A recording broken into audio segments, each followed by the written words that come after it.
नमस्कार। आप लोग देख रहे हैं महाराज फौजी बाबा चैनल। आज मैं इस वीडियो में कुछ दार्शनिक बातें, कुछ ज्ञान की बातें, कुछ संस्कारिक बातें बताने का प्रयास करूंगा और अपना विचार दूंगा। आज मैं कबीरदास का एक दोहा जिसको कि सुनाने जा रहा हूं आप लोगों को, और आप लोग भी विचार करें और वीडियो को अंत तक देखें, क्योंकि ये बहुत ही एक इंटरेस्टिंग टाइप दिलचस्पी वाली बात होगी प्रेम के बारे में। कबीरदास जी ने कहा था कि पोथी पढ़ पढ़ जग मेरा, पंडित भया न कोय, ढाई अक्षर प्रेम का, पढ़े सो पंडित होय। अब इसका भावार्थ, क्योंकि प्रेम ये भी ढाई है, प्यार भी ये भी ढाई है, दोनों किस तरीके से और किस क्षेत्र में कहा जाएगा इस पर थोड़ा विचार करूंगा, क्योंकि ये व्यापक शब्द हैं, इनके अर्थ भी व्यापक होंगे, भावार्थ भी व्यापक होंगे। तो कबीरदास, जैसा कि आप लोग जानते हैं, उनकी वाणी हमेशा अपने अनुभव पर होती रही है और आज तक उनके दोहे गाए जाते हैं, बताए जाते हैं और उदाहरण के तौर पर पेश भी किए जाते हैं। तो इस दोहे के ऊपर ही आज मैं अपना विचार व्यक्त करूंगा। और प्रेम की बात, उन्होंने प्रेम की बात आध्यात्मिक क्षेत्र में कहा किया है, यानी कि भगवान के तरफ प्रेम करने की बात कहा कि जो भी भगवान से प्रेम करेगा और प्रेम उस क्षेत्र में रहेगा तो वो एक पंडित होगा। क्यों? कि प्रेम की जो प्रेरणा मिलती है, जो उससे प्रेरणा मिलती है, उससे बहुत सी चीज़ें हमारे दिमाग में उत्पन्न होती है। ये किससे प्रेम किया जाए, किसके साथ किया जाए, और उन्होंने अपना विचार इसके ऊपर में व्यक्त किया। ढाई अक्षर प्रेम का, यानी कि जो इसको जान गया, जो इसको समझ गया, जो इसके पथ पर चल दिया, तो वो पंडित हो जाएगा। क्योंकि कबीरदास भी पढ़े लिखे तो नहीं थे, जैसा कि आप लोग जानते हैं, सब कुछ जानते हैं। मैं उनके जीवन के बारे में बहुत ज़्यादा हाईलाइट अभी नहीं करना चाहता हूँ, क्योंकि आप लोगों को, अधिकांशतः लोगों को विदित है कि वो एक संत थे। तो संत पीएचडी नहीं किया होता है। तुलसीदास जी ने पीएचडी नहीं किया था, बहुत बड़ा ज्ञानी और सब चीज़ें नहीं थे, लेकिन आज भी उनके लिखे हुए चीज़ों को लोग हमेशा याद करते हैं, हमेशा ये किया करते हैं। और जिन लोगों ने प्रेम पथ पर चला, वो लोग वास्तव में समझा कि ये ब्रह्मांड क्या है, ये समाज क्या है, ये व्यापार क्या है, यानी हर चीज़ को वो लोग समझ गए। तो जो हर चीज़ को जानता है, जानकारी है और रखता है और दूसरे को बताता है और सिखाता है, तो उसको हम पंडित ही कहेंगे, शिक्षक कहेंगे, या जो आप कह लीजिए। लेकिन इन्होंने पंडित शब्द का इस्तेमाल किया है।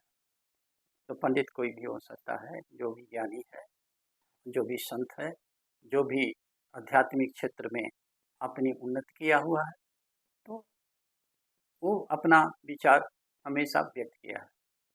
उदाहरण के तौर पर हम मीरा को भी ले सकते हैं।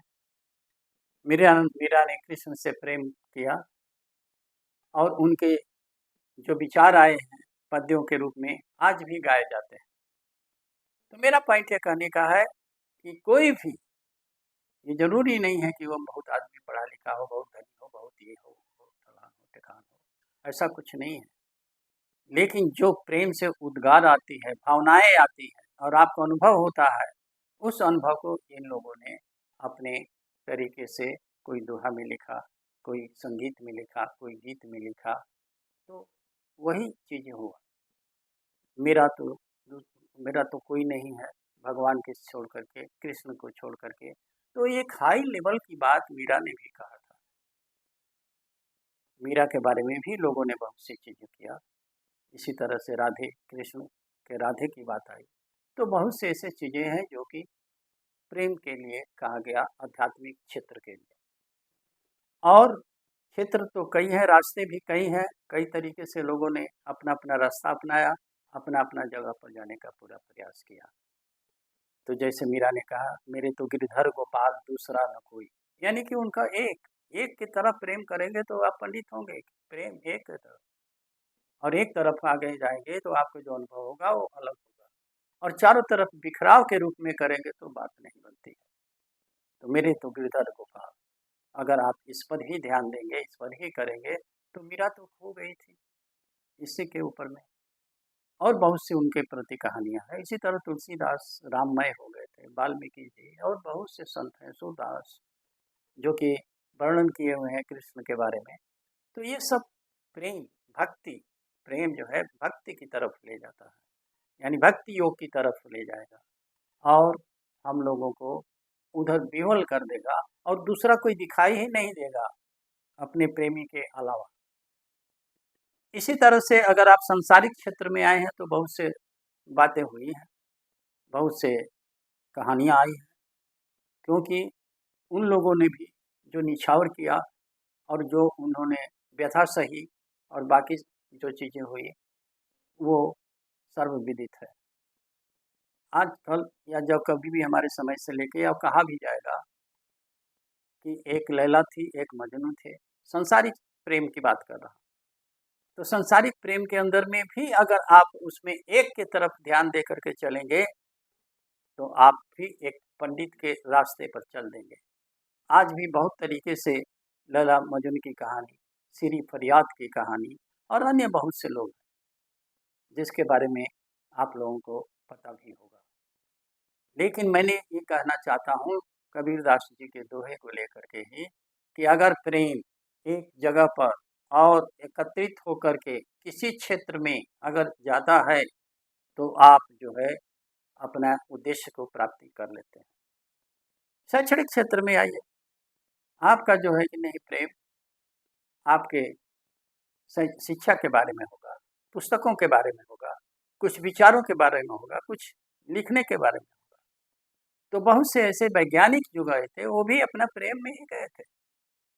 प्रेम जो है कि नहीं एकाग्रचित होकर के, जिस तरह से लेंस जो है जितनी भी किरणें आती हैं एक जगह पर एकत्रित हो जाती हैं तो कोई भी चीज़ हो, पदार्थ हो, उसको जलाने का शक्ति रखती है। इसी तरह से इसमें शक्ति भी है।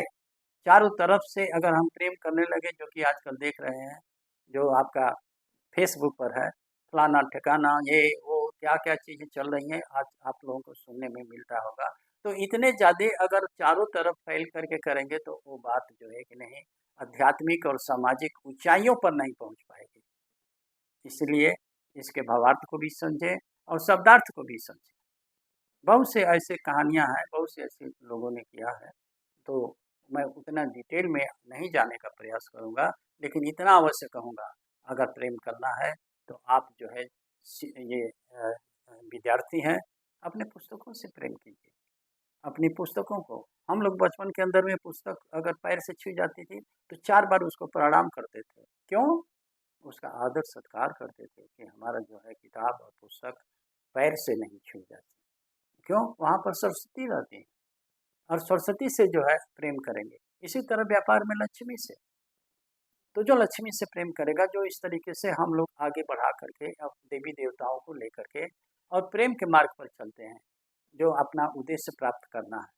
तो हमारी उद्देश्य ऊँचाइयों पर ले जाती है और हमारा जो प्रेम है उसके प्रति वो हमको ऊँचाइयों पर ले जाता है। इसी तरह से अगर आप कहीं वैज्ञानिक लोग हैं, बहुत से वैज्ञानिक लोग अन्वेषण किया उन लोगों ने, तो किया क्या? पूरा त्याग, प्रेम जो है कुछ माँगता नहीं है, त्याग करने की भावना को कहता है कि त्याग करो, तब आपको कुछ मिलेगा जो आपका उद्देश्य है।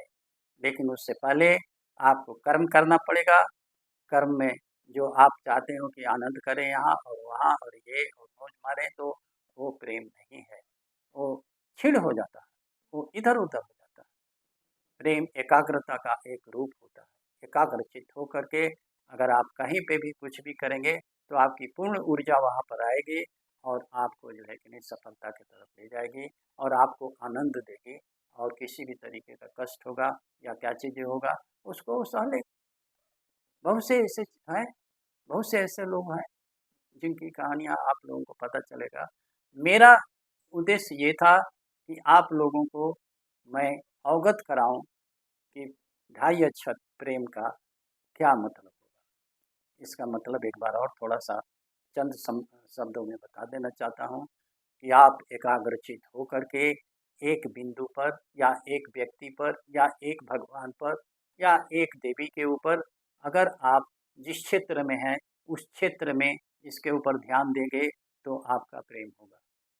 अर्जुन का ही ले लीजिए, क्या था कि जब वो चिड़िया थी, जब वो ये उनको धनुष बाण चलाना था मछली के आँख में मारने के लिए, तो अपनी विद्या से प्रेम किया उन्होंने और उनको इतनी शक्ति और ऊर्जा मिली कि सभी लोगों ने कहा हमको ये दिखाई दे रहा है, चिड़िया का ये दिखाई दे रहा है, वो दिखाई दे रहा है, सुना होगा आप लोगों ने। लेकिन जब उन्होंने तीर चलाया तो उनको केवल आँख दिखाई दी, आँख अकेले। इसलिए जो प्रेम की भावना है वो एक एकाग्रता मांगता है, एक की तरफ मांगता है और प्रयास मांगता है और कठिन प्रयास जो कि कर्म से जुड़ा हुआ है। कर्म भी करना पड़े, जैसे पुजारी लोग हैं भगवान की तरफ अपना ध्यान लगाते हैं, कोई हनुमान की तरफ, कोई किसी की तरफ, लेकिन 75 लोगों के पास में अगर लगाएंगे तो कोई बात ही नहीं। हनुमान चालीसा का भी उसमें अच्छी तरह से कहा गया है कि और देवता चित्त न धरे, हनुमान जी को ही केवल ध्यान देंगे और देवता चित्त न धरे। और देवताओं को हम चित्त में नहीं रखेंगे, अगर हम रखेंगे देवताओं को चित्त में तो काम गड़बड़ा जाएगा, तो वो प्रेम जो है खंडित हो जाएगा। इसलिए एकाग्रचित होकर के जो भी आप अपना उद्देश्य प्राप्त करना चाहते हैं और जिस माध्यम से आप प्राप्त करना चाहते हैं उस माध्यम से प्रेम करके आगे की तरफ बढ़ेंगे तो आपको अपना उद्देश्य प्राप्त हो जाएगा। मैं यही कहूँगा कि आप लोग वीडियो को अंतिम तक पढ़ें और प्रेम को समझें और प्रेम को करें, चाहे पुस्तक हो, चाहे देवता हो, चाहे देवी हो, जैसा कि मैंने बताया है उसके प्रति ध्यान दे करके आगे की तरफ बढ़ें और ढाई अक्षर प्रेम का पढ़े सो पंडित हो, इसको याद रखें और आगे की तरफ बढ़ें। भगवान आप सब लोगों को सुबुद्धि दे। यहीं पर मैं अपना वीडियो को बंद कर रहा हूँ। अच्छा लगे तो आप लोग सब्सक्राइब कर दीजिएगा। जय हो, जय हो, जय हो।